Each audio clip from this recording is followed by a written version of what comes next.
Halo semuanya, selamat datang di YouTube channel aku, atau selamat datang kembali kalau kalian mungkin udah ngikutin aku dari misi kedua atau bahkan misi pertama.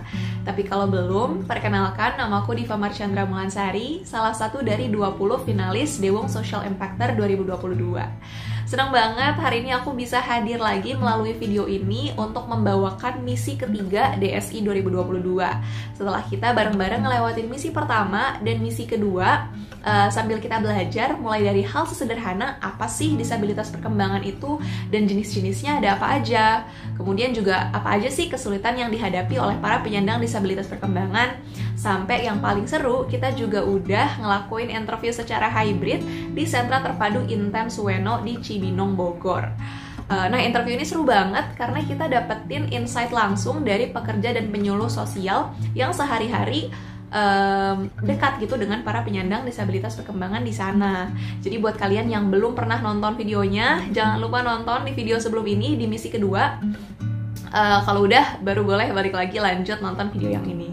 Tapi video ini juga nggak kalah seru loh, karena kita akan memperdalam pengetahuan kita terkait kesulitan-kesulitan tersebut dan bagaimana cara atau metode untuk mengatasinya. Tapi sebelum itu, aku mau review dulu nih. Kalian kira-kira masih ingat nggak sih apa sih kesulitan yang dialami oleh para penyandang disabilitas perkembangan? Ada yang masih ingat? Ya, kalau kalian jawab salah satunya adalah kesulitan berkomunikasi, itu benar banget. Jadi mungkin nggak semua penyandang disabilitas perkembangan mengalami masalah berkomunikasi. Ataupun kalau mereka mengalami masalah tersebut, intensitasnya bisa berbeda-beda. Jadi nggak bisa disamaratakan. Tapi salah satu yang paling umum adalah memang kesulitan berkomunikasi. Nah, hal ini bukan hanya mengganggu keseharian mereka, tapi bisa juga menjadi potensi bahaya. Kenapa gitu?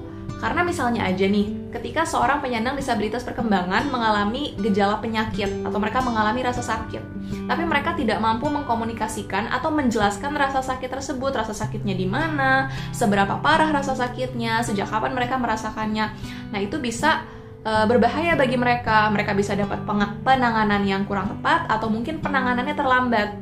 Nah, supaya hal ini tidak terjadi, diperlukan suatu metode untuk berkomunikasi dengan penyandang disabilitas perkembangan yang lebih mudah untuk mereka mengekspresikan rasa sakit tersebut. Sehingga salah satu metode yang paling terkenal itu adalah AAC, dimana kita akan kenalan sama AAC hari ini. Tapi sebelum itu, teman-teman udah pernah dengar belum sih apa AAC itu?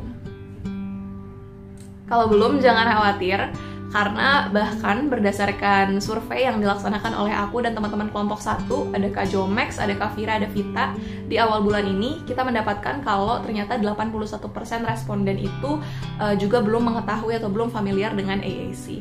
Jadi kalau kalian udah siap, yuk langsung aja kita cari tahu tentang apa itu AAC.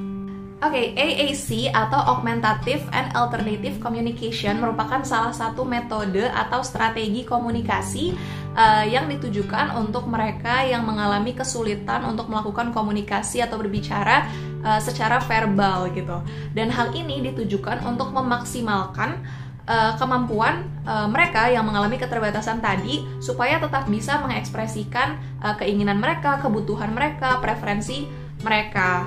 Nah, untuk AAC sendiri secara garis besar ada dua tipe nih. Ada unaided AAC dan ada aided AAC.